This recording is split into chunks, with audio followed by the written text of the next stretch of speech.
وہ کہتے ہیں بہت شور سنتے تھے پہلو میں دل کا، جو چیرا تو ایک قطرہ خون نہ نکلا۔ بھارت کے ساتھ یہ بھی ہوا ہے، لیکن آپ کو یہ جو آج داستان ہوئی پچھلے 24 گھنٹے میں، یہ ایک الف لیلہ کی داستان دکھائی دیتی ہے، بہت بڑی، ایسا لگتا ہے جیسے کوئی دیو مالائی کہانی ہے۔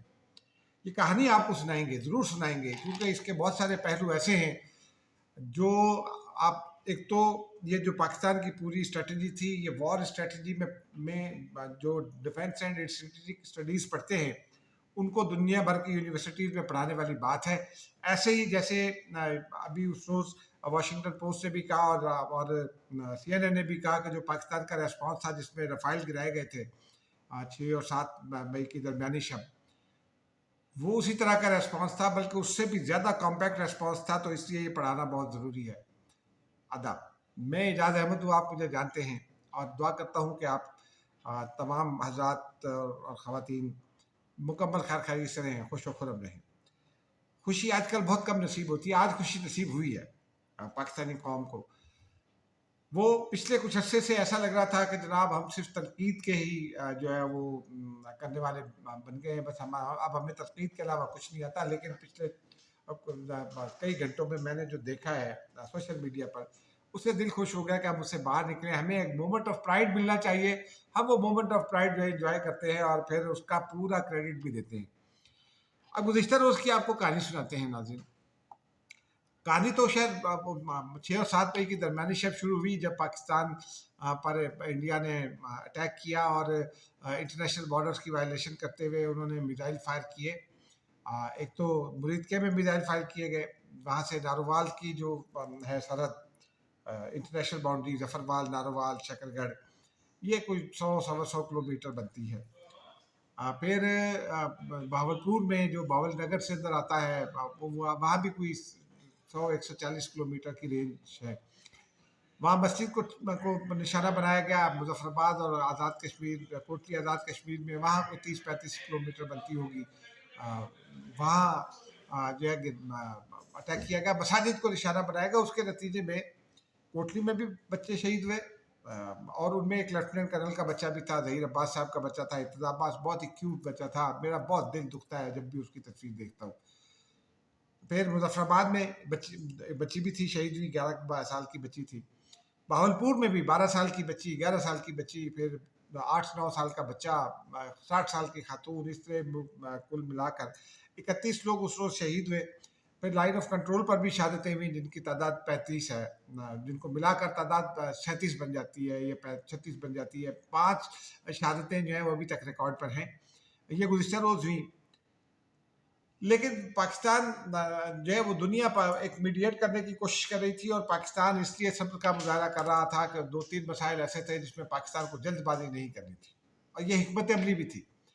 ایک تو IMF کے ایگزیکٹو بورڈ کا اجلاس تھا، پاکستان کے لیے بھارت نے خط لکھ رکھا تھا، اور پاکستان کو یہ خدشہ تھا کہ اگر کوئی ریٹیلیٹ کرے گا تو شاید بھارت وہاں کامیاب ہو جائے۔ نہیں ہوا بھارت کامیاب، اور وہ پاکستان کے لیے کل ہی جاری ہوگی، منظوری ہو گئی $1 ارب کی۔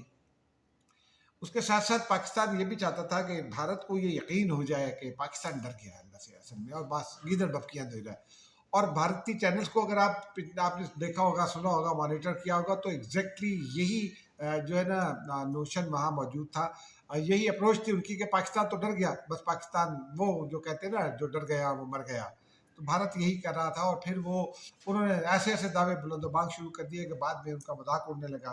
حتیٰ کہ یہ بھی ہوا، کچھ دوستوں نے مجھے کہا کہ یہ نالا لئی میں کتنے انڈین شپس کھڑے ہیں، جب انہوں نے دعویٰ کر دیا کہ لاہور کی بندرگاہ سے بھارتی بحریہ اندر داخل ہو گئی ہے۔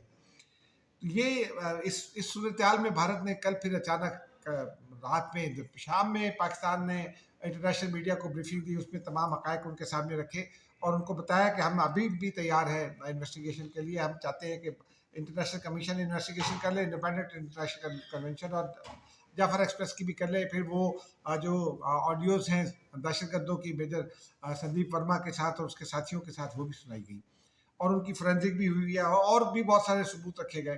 پھر بھارت نے 2 روز پہلے امرتسر میں کچھ پروجیکٹائل سے کچھ میزائل فائر کیے تھے، تو وہ پروجیکٹائل جو ہے وہ جہاں آدم پور سے اڑا اور پاکستان میں آیا ڈنگا تک، ڈنگا سے پھر وہ واپس مڑا اور چونکہ وہ کمپیوٹرائز ہوتے ہیں تو ان کا رخ موڑا جا سکتا ہے اور پھر وہ امرتسر پر جا کر گرے. وہ 6-7 میں ہوں گے لیکن وہ امرتسر پہ ایسی جگہ پر گرائے گئے جس سے کوئی نقصان تو نہیں ہوا, لیکن وہ اس کا مقصد یہ تھا کہ سکھوں کو پاکستان کے خلاف کر دیا جائے. تو پاکستان نے جو ٹارگٹس لاک کیے ہوئے تھے اس میں پھر آدم پور کا جو ہے نا ایئر بیس, اس کو بھی ٹارگٹ کے طور پر لاک کر دیا خاموشی سے. لیکن پھر کل رات کو اچانک میں یہاں سے کچھ 1 بجے کے قریب گھر پہنچا, کیونکہ ہمیں یہ اندازہ تھا, ہمیں ظاہر سی بات ہے ڈیفینس رپورٹنگ کرتے ہوئے عرصہ ہو گیا ہے اور ہمارے سورسز ذرائع جو ہیں, یہ سورسز ان کو کہتے ہیں, وہ بتا دیتے ہیں کہ جاگتے رہنا بھائیو, ساجتے نہ رہنا, اس لیے کہ ہم تو کام میں لگ جائیں گے اور پھر آپ کو خبروں کی تلاش ہوگی.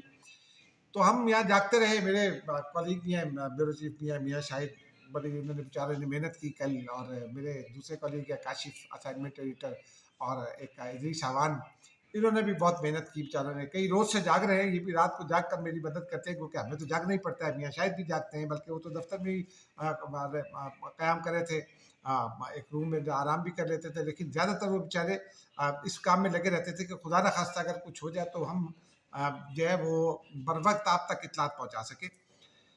تو وہ یہ سارا ہم گھر پہنچے, ابھی کھانا شروع ہی کیا تھا کہ ایک دھماکے کی آواز آئی, بلکہ اس سے پہلے لاہور میں ایک ڈرون گرنے کی اطلاع آئی, اور مجھے کسی جاننے والے نے وہ بھیجی میرے لاہور, بلکہ لاہور آفس سے کولیگ نے بھیجی. انہوں نے کہا اس کو ذرا چیک کر دیں. میں نے ان سے پوچھا کیا ہے, انہوں نے کہا کہ یہ عسکری 11 پر کوئی چیز گری ہے, کوئی ڈرون گرایا گیا. تو کسی نے ویڈیو بنا کر ان کو بھیجی تھی, میں نے آئی ایس پی آر کو بھیجی, اور جب میں نے آئی ایس پی آر کو بھیجی کہ بھائی ہم کنفرمیشن, تو انہوں نے کہا بھائی وہاں آپ کے لوگ ہیں, انہوں نے دیکھا ہوگا, تو آپ ذمہ دار ہیں, آپ بے شک چلا لیں. ابھی میں یہ لاہور ان سے یہ بات کر ہی رہا تھا کہ اچانک دھماکے کی آواز آئی, پھر دوسرے دھماکے کی آواز آئی. تو میں نے ان سے کہا بند کریں, اس پنڈی میں دھماکے شروع ہو گئے. انہوں نے کہا جی ہم بھی تلاش کرتے ہیں کہ کیا ہوا. پھر چند منٹوں میں یہ پتہ چل گیا کہ نور خان ایئر بیس پر ایک میزائل آ کر گرا ہے, بھارتی میزائل ہے, اور وہ بیس کو اس نے نقصان نہیں پہنچایا, وہ باہر دیوار کے قریب گرا سڑک پر. ہمیں بھی تشویش ہوئی, اور اس کے بعد ہم نے دیکھا کہ پاکستانیوں کے ایک جم غفیر وہاں پہنچ گیا. پھر ذرائع سے ہم نے چیک کیا, سیکیورٹی ذرائع سے, تو انہوں نے بتایا کہ یہ جو میزائل ہیں ان کو انٹرسیپٹ کر لیا گیا ہے, بیشتر میزائل بس کر دیے گئے ہیں. ایک میزائل جو ہے وہ نور خان پہ گرا ہے, باقی مرید کا بیس جو ہے چکلا, وہ چکوال, وہ بھی انڈر اٹیک تھا. شورکوٹ میں جو ہے وہ بڑا اسٹریٹجک بیس ہے, وہ بھی انڈر اٹیک تھا. اسی طرح شہباز بڑا اسٹریٹجک بیس ہے, وہ سندھ کی سرحدوں کے حوالے سے, تو وہ بھی انڈر اٹیک تھا. وہاں پھر یہ بھی اطلاع آئی ہے کہ ایک جو ہے وہ اسکواڈرن لیڈر جو ہیں وہ شہید ہو گئے ہیں, کچھ 4 لوگ زخمی ہیں. یہ اطلاعات ابھی ہم نے وہاں کوشچن بھیجا ہوا ہے, اگر کنفرم آ جاتی ہے, کنفرمیشن ہو جاتی ہے تو پھر آپ کو تصدیق کر کے بتا دیں گے, لیکن ابھی تک یہ اطلاع ہے. بہرحال پھر ہم نے آئی ایس پی آر سے پوچھا رد عمل, انہوں نے کہا کہ ڈی جی جو ہیں وہ آ رہے ہیں نیشنل میڈیا پر. اور پھر وہ ڈی جی کو لائیو کٹ کیا, تو انہوں نے پوری تفصیل بتائی کہ کیا ہوا, اور ہم نے ہمارا جو ہے ڈیفینس سسٹم, اس نے تمام میزائل جو ہیں ان کو انٹرسیپٹ کر کے تو بسٹ کر دیا, تباہ کر دیا. اور اب ہم جواب دیں گے. ان کی ابھی اسپیچ ختم ہوئی, اور میرے ایک دوست ہیں بھی, سوس بھی ہیں, انہوں نے فوراً مجھے بتایا کہ پاکستان ریسپانس اسٹارٹس. پھر ہمیں تلاش ہوئی کہ کیا ہو رہا ہے, تو ہم نے تلاش کرنا شروع کیا. اب اس کے پیچھے جو کہانی ہے, پھر ہم اس تک پہنچے کہ پاکستان کا ریسپانس کیا ہے. پاکستان کا بڑا ویل کوآرڈینیٹڈ ریسپانس تھا, کوئی شک نہیں, ویل تھاٹ, ویل کوآرڈینیٹڈ, اور ویل ایگزیکیوٹڈ. اب اس میں جب آپ ریسپانس دیتے ہیں تو آپ کئی جو ہے وہ ٹارگیٹس آپ لاک کرتے ہیں, لیکن وہ بعض اوقات آپ کے ایگزیکیوشن میں کسی خامی کی وجہ سے وہ رہ جاتے ہیں. لیکن پاکستان کا ایک بھی ٹارگیٹ مس نہیں ہوا. پاکستان نے 2 pronged اور ملٹی پوائنٹڈ ریسپانس دیا. پاکستان نے مثال کے طور پہ جو ایک تو یہ ہوا کہ ملٹری جو ریسپانس تھا, پاک فضائیہ کے طیارے بلند ہوئے اور انہوں نے ٹارگیٹس کو نشانہ بنانا شروع کیا. اسی طرح جو فتح میزائل ہے ہمارا, اس نے اس کو لانچ کیا, اور اس نے میزائل داغے اور وہ جا کر اپنے ٹارگیٹس پر ہٹ کیے. لیکن اس سے پہلے چونکہ انڈیا کے پاس بھی جدید ڈیفینس سسٹم ہے, ان کے پاس SU-400 ہے, رشین میڈ ہے, اور ان کے پاس جو اسرائیلی ہے آئرن ڈوم. اسرائیل چونکہ چھوٹا ملک ہے تو وہاں تو پورے ملک پر شاید ایک ہی چلتا ہے, لیکن انڈیا بڑا ملک ہے, تو انڈیا نے اپنے کچھ حصے کے لیے اس کو بھی خریدا ہوا تھا, تو ان کو ناکارہ بنانا تھا.